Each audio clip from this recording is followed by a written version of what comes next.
Oke. Assalamualaikum warahmatullahi wabarakatuh. Waalaikumsalam warahmatullahi wabarakatuh. Masih semangat? Masih, Bu. Alhamdulillah. Sambil minum nggak apa-apa. Kalau ngantuk, bikin sirup, sisa lebaran, sama putri salju, sisa gulanya, nggak apa-apa. Biar nggak ngantuk, ya. Kita hari ini akan belajar tentang materi menerima pasien baru, ya. Di sini menerima pasien baru itu merupakan kegiatan yang penting ya di rumah sakit maupun di klinik ya, yang harus dilakukan supaya tercipta hubungan yang saling percaya antara petugas kesehatan, khususnya perawat dengan pasien dan keluarganya. Nah, kegiatan ini juga merupakan kontak antara perawat dengan pasien atau keluarga di mana terdapat kesepakatan dalam pemberian asuhan keperawatan. Ya. Nah, menurut Safiyadi dan Hastuti, orientasi merupakan kegiatan pengenalan dan adaptasi terhadap situasi juga lingkungan. Nah, hal ini penting diberikan karena adanya berbagai fenomena yang terjadi saat seseorang memasuki lingkungan yang baru, yaitu kecemasan apakah akan diterima di lingkungan yang baru. Nah, harapan yang tidak realistis karena tidak mempunyai gambaran yang jelas tentang lingkungan baru itu bisa meningkatkan kecemasan kepada pasien, gitu ya. Di sini ada yang sudah pernah punya pengalaman masuk rumah sakit menjadi pasien, dirawat menjadi pasien? Belum pernah ada. Alhamdulillah ya. Sehat semua. Semoga jangan sampai jadi punya pengalaman jadi pasien ya. Pengalamannya jadi perawat saja ya. Amin. Amin. Kira-kira cemas nggak sih pada saat pasien datang ke rumah sakit? Karena nggak ada pengalaman, jadi kita bayangin aja. Kira-kira cemas nggak? Cemas, Bu. Cemas ya. Cemasnya kenapa kira-kira?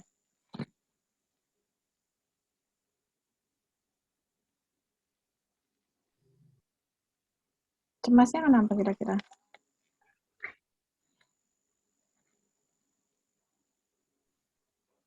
Kenal dengan yang baru gitu kan, Bu. Takutnya ya nggak sesuai harapan. Iya, betul.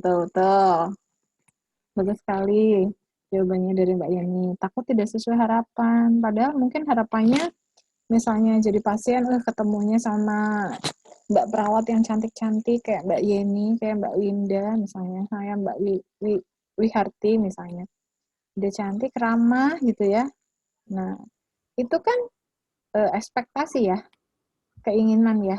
Nah, terus ternyata setelah ketemu perawat kayak Mbak Yeni, Mbak Winda, Mbak Wiharti dan teman-teman yang lain, ternyata beneran cantik-cantik dan ramah-ramah. Jadi kecemasannya menurun ya, karena ternyata perawatnya baik-baik gitu kan. Harapannya seperti itu. Nah, prosedur penerimaan pasien yaitu yang pertama, ucapkan selamat datang dan perkenalan perawat. Nah, ucapan selamat datang pun secukupnya saja ya. Karena pasien juga di situ dalam keadaan cemas, butuh bantuan dari kita, jadi kita ucapkan. Pada pasien baru, Assalamualaikum, selamat siang, selamat datang di rumah sakit kami. Perkenalkan, nama saya Perawat Winda yang bertugas pada siang hari ini. Ada yang bisa kami bantu, Bapak atau Ibu, gitu ya. Biar enak didengarnya kan. Nah, jadi jangan, ya selamat siang, ada yang bisa dibantu? Nah, pasiennya udah tambah cemas tuh, takut kan. Ini perawatnya kok disiplin banget ya, ada masalah apa? Jadi tambah takut kan. Nah, oke, terus nomor 2, serah terima pasien dan timbang terima dokumen pasien. Nah, ini maksudnya apa sih, Bu? Kok ada timbang terima? Emang perlu ada timbangan, Bu, saat pasien datang misalnya? Bukan itu ya maksudnya ya. Jadi, pada saat pasien datang, kalau itu rujukan dari layanan kesehatan yang lain, itu biasanya akan ada perawat ya yang mendampingi pasien beserta dengan rekam medis pasien dari layanan kesehatan yang sebelumnya. Jadi di situ kita tanyakan bagaimana keadaan pasiennya, bisa lihat rekam medisnya. Nah, biasanya itu di situ perawat yang dari layanan kesehatan sebelumnya akan menjelaskan tindakan yang sudah dilakukan di layanan sebelumnya, keadaan pasiennya bagaimana, apa tindakan yang segera harus dilakukan. Seperti itu ya. Terus kemudian yang nomor 3, mengantarkan pasien ke ruangan dan memindahkan pasien ke tempat tidur. Terus kemudian nomor 4, informasi tentang nama ruangan, nomor kamar, fasilitas yang ada di ruangan, serta cara penggunaannya, yaitu bel pasien meliputi letak, kegunaan, dan cara menggunakannya. Kemudian kamar mandi meliputi letak dan fasilitas yang ada di kamar mandi. Kemudian tempat tidur meliputi cara mengatur posisi tempat tidur, meninggikan kepala atau kaki, atau posisi setengah duduk. Nah, ini penting sekali untuk kenyamanan pasien ya.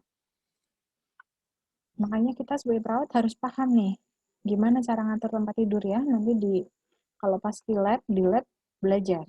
Jangan sampai nanti pas di rumah sakit ditanya sama pasien, saya aja nggak tahu pak, misalnya. Aneh ya.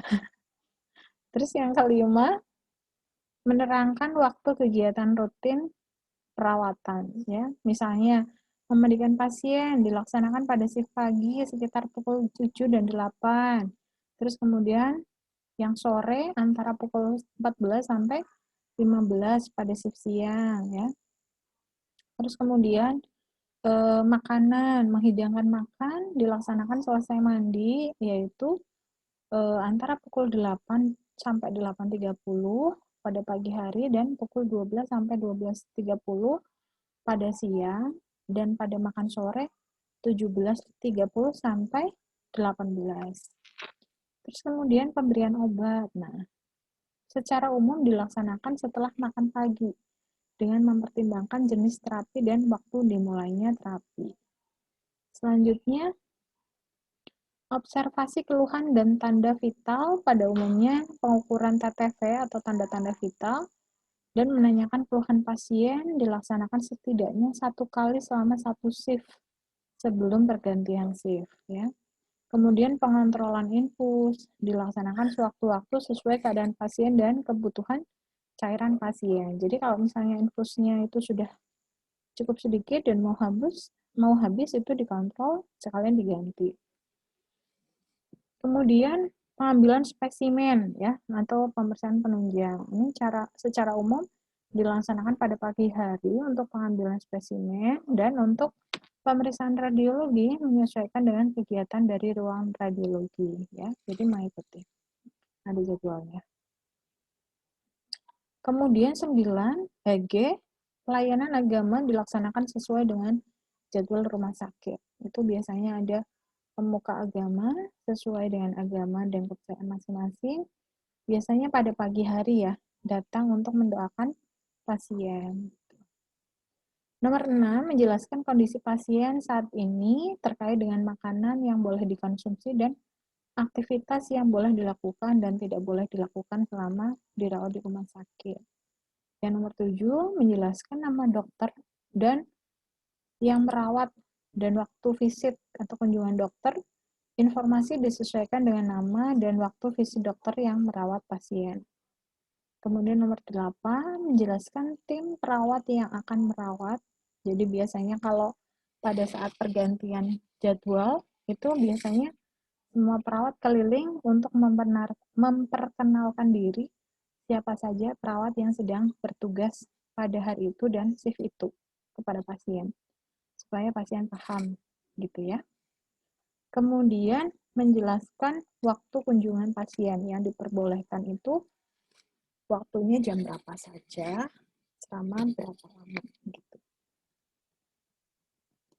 Terus nomor 10, menjelaskan jumlah penunggu. Nah, pasien yang harus ditunggu itu oleh keluarga maksimal berapa misalnya.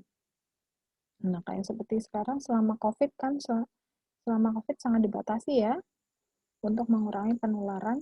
penyakit pada pasien juga.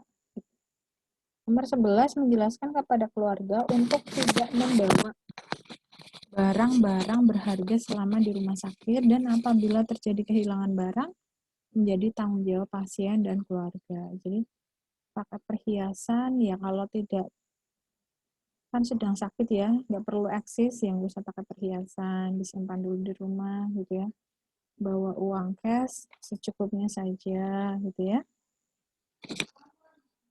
Dan barang-barang yang lain juga tidak perlu dibawa ke rumah sakit karena kan sedang sakit, ya. Kemudian nomor 12, menjelaskan kepada keluarga bahwa anak di bawah 12 tahun tidak diperkenankan masuk untuk ke ruang perawatan supaya tidak tertular penyakit, ya. Kenapa? Karena pada anak kecil itu imunitasnya masih rendah, ya. Jadi nggak boleh ke rumah sakit untuk menjenguk pasien. Nah, kemudian menjelaskan jadwal ganti linen. Ganti linen itu maksudnya adalah mengganti apa namanya tuh, spray ya, sarung bantal, seperti itu. Kemudian menjelaskan tata cara pembayaran atau biaya sendiri, tanggung jawab perusahaan atau asuransi. Kemudian memperkenalkan tentang discharge planning. Nah, siapa yang tahu discharge planning? Ada yang bisa dijelaskan? Menjelaskan?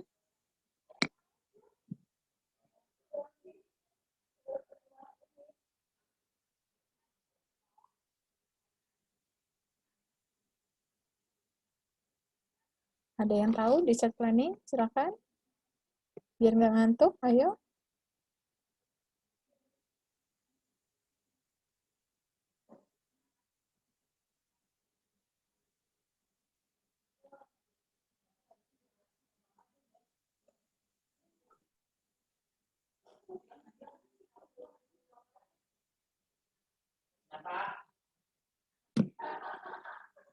Nggak ada yang tahu?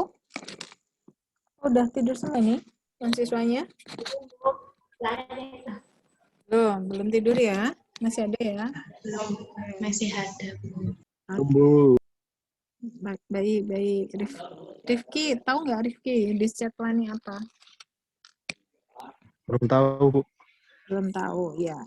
Discharge planning itu maksudnya adalah apa ya? Rencana perawatan saat nanti sudah pulang dari rumah sakit, terus perawatan di rumah itu seperti apa? Itu namanya discharge planning, gitu. Ya, paham ya?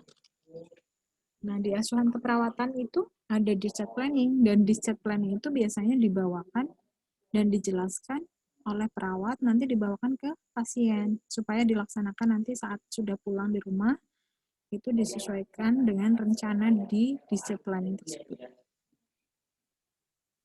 Oke, selanjutnya tujuan tindakannya adalah membina hubungan saling percaya antara perawat dengan klien dan keluarganya yang merupakan kunci keberhasilan dalam memberikan asuhan keperawatan. Kemudian alat dan bahannya tidak membutuhkan peralatan. Nah, kemudian instrumen penilaian penerimaan pasien baru. Yang pertama, fase prainteraksi, menerima laporan dari IGD ya akan adanya pasien yang akan datang atau baru. Kemudian mengecek kesiapan kamar atau ruangan yang akan digunakan. Mengeceknya gimana? Dilihat di ruangan berapa, nomor berapa yang tempat tidurnya kosong. Jangan sampai pasien datang ternyata tempat tidurnya penuh. Gitu. Berarti harus dioper lagi pasiennya ke ruangan lain gitu ya. Jadi sebelum menerima pasien dicek dulu kamar berapa yang tempat tidurnya kosong ya. Setelah itu dicek juga ruangannya sudah dibersihkan atau belum. Ya, spraynya sudah diganti atau belum. Ya, jangan sampai itu masih punya pasien lama, ya, apalagi pasiennya juga sudah meninggal, terus belum diganti spraynya. Wah, kas pasien meninggal tuh, takut nggak tuh pasien baru kan? Horor ya. Kemudian yang kedua, fase interaksi. Mengucapkan selamat datang dan memperkenalkan diri. Tadi ya sudah disampaikan. Melakukan serah terima pasien dan timbang terima dokumen pasien. Tadi juga sudah dijelaskan. Mengantarkan pasien ke ruangan dan memindahkan pasien ke tempat tidur. Nah, mengantarkan jangan suruh jalan sendiri ya pasiennya ya. Nah, pasiennya misalnya lagi butuh bantuan di kursi roda, ya kita bantu dengan kursi roda gitu ya. Diantar ke ruangannya.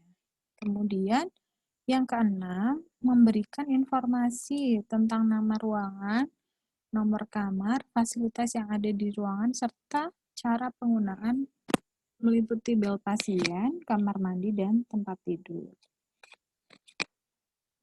Nah, terus kemudian nomor 7, menerangkan waktu kegiatan rutin perawatan, misalnya jadwal memandikan pasien pagi dan sore, menghidangkan makanan pagi, siang, dan sore. Nah, setelah dihidangkan, misalnya makanan sudah selesai, tempat makannya ditaruh di mana, itu harus disampaikan juga. Misalnya, ditaruh saja di depan kamar, Bu, kalau sudah selesai, atau misalnya tidak usah ditaruh di depan kamar, di dalam kamar saja, nanti pada saat siang diambil, misalnya.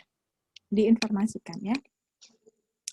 Kemudian pemberian obat pasien, kemudian observasi keluhan dan TTV pasien, kemudian pengontrolan infus, pengambilan spesimen atau pemeriksaan penunjang, juga pelayanan agama. Nah, pelayanan agama ini juga harus dicek ya.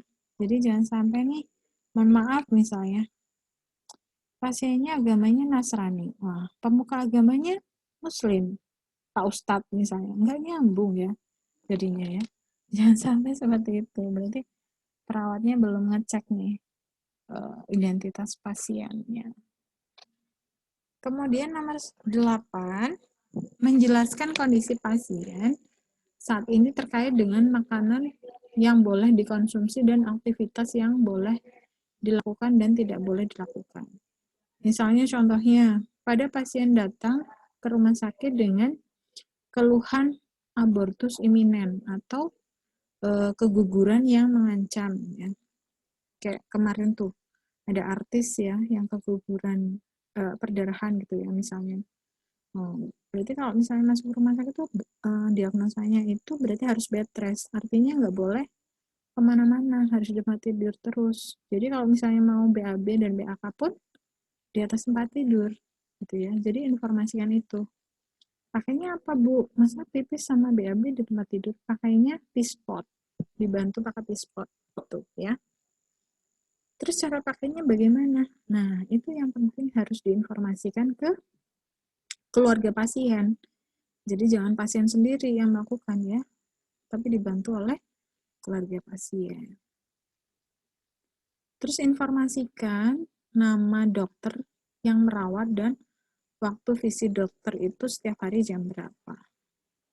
Kemudian jelaskan tim perawat yang akan merawat selama orangnya sakit di rumah sakit. Yang 11, menjelaskan waktu kunjungan pasien dan jumlah penunggu pasien. Jadi jangan sampai nih, misalnya ada saudara saking sayangnya datang jenguk gitu ya, rombongan 15 orang. Sampai nginep di situ tuh 15 orang, ya kan? Boleh apa enggak? Kira-kira. Enggak boleh ya, enggak boleh 15 orang, cukup 1 orang aja. Nanti malah kayak piknik, ya kan? Tambah sakit pasiennya, nggak bisa istirahat. Terus nomor 12, menjelaskan kepada keluarga untuk tidak membawa barang-barang berharga selama di rumah sakit dan apabila terjadi kehilangan barang, menjadi tanggung jawab pasien dan keluarga. Ya. Menjelaskan kepada keluarga, anak di bawah usia 12 tahun tidak diperkenankan masuk ke ruang perawatan supaya tidak tertular penyakit. Kemudian menjelaskan kapan jadwal ganti linen, menjelaskan tata cara pembayaran, kemudian memperkenalkan tentang discharge planning. Ya. Terus kemudian fase terminasi, melakukan evaluasi tindakan yang telah dilakukan, yaitu mengucapkan terima kasih, menyampaikan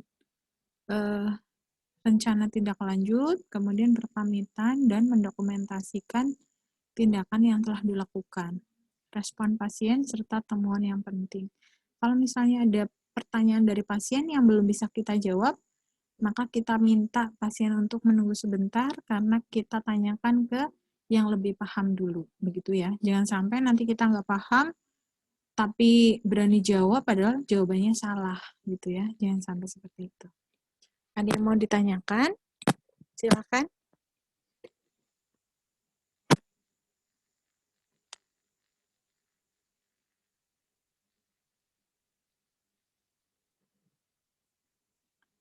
Silakan, Rifki. Ada yang mau ditanyakan? Atau yang lain yang mau tanya?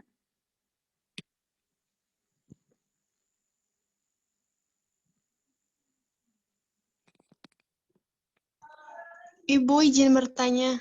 Silakan sebutkan namanya dulu. Nama saya Wiharti Ifta Juniati, izin bertanya. Ya. Untuk mengganti diapers atau pampers itu biasanya dilakukan berapa jam sekali, Bu? Oke, baik. Terima kasih kasih. pertanyaannya, bagus sekali. Ada yang mau membantu menjawab pertanyaan dari Mbak Wiharti?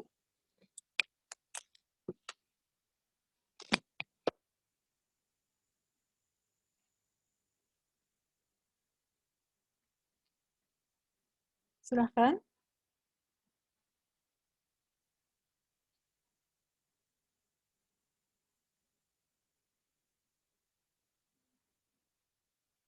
Tidak ada?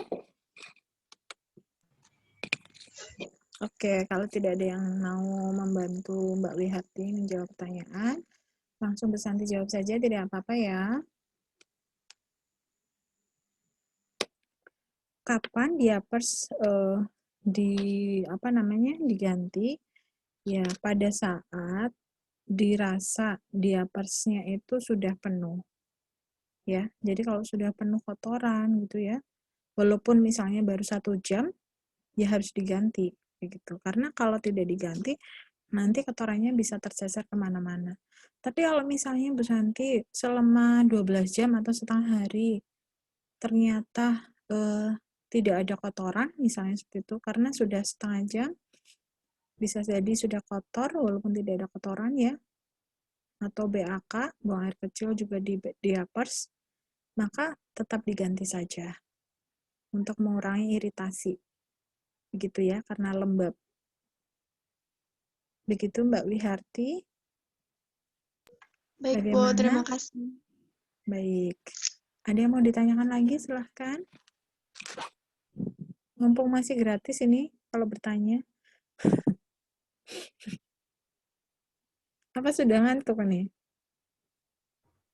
Izin bertanya, Bu. Iya, silahkan bertanya. Saya Yeni Ramayani, izin bertanya, Bu. Iya, silahkan. Tadi kan Ibu bilang kalau misalnya diapersnya itu sudah dirasa sudah penuh gitu. Cara kita untuk mengetahuinya itu seperti gimana, Bu? Baik, bagus sekali nih pertanyaannya nih. Gimana nih tahu kalau cara diapersnya udah penuh ya? Padahal orangnya kebanyakan yang pakai diapers itu kan dalam keadaan tidak sadar ya Mbak Yeni ya. Nggak bisa ngomong ya. Bu, maaf ini udah penuh. Kan nggak bisa ngomong ya. Nah, terus gimana tuh cara taunya? Nah, pertanyaan yang bagus sekali. Silakan ada yang mau bantu jawab nggak pertanyaan dari Mbak Yeni?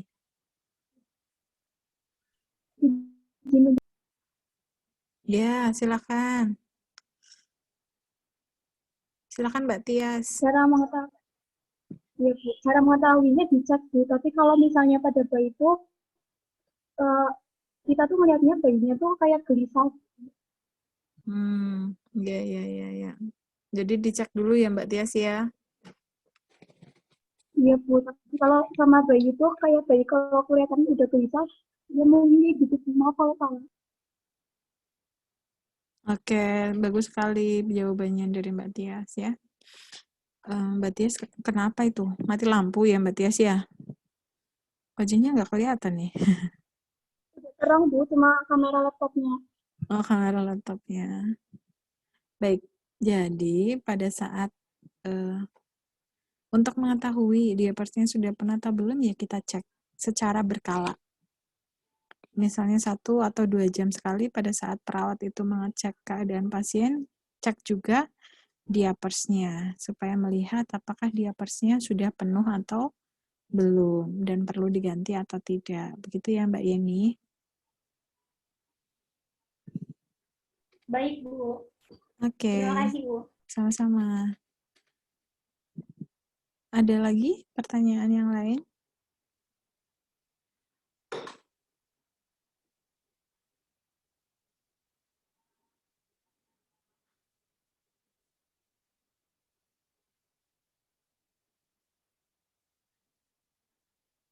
Silahkan kalau ada pertanyaan.